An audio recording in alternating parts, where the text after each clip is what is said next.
Welcome viewer, I am Murugan S. This video tutorial describes how to save output of ping command in a text file. Type CMD in Windows search bar. Right-click Run as administrator. Type CD /.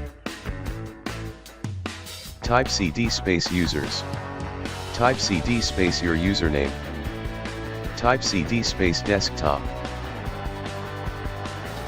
Type ping space, URL address space, greater than space, logfile.txt.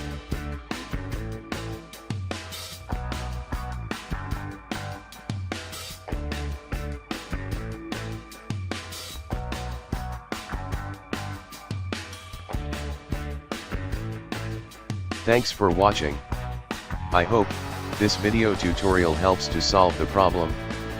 Please like, share and don't forget to subscribe my channel. See you next video.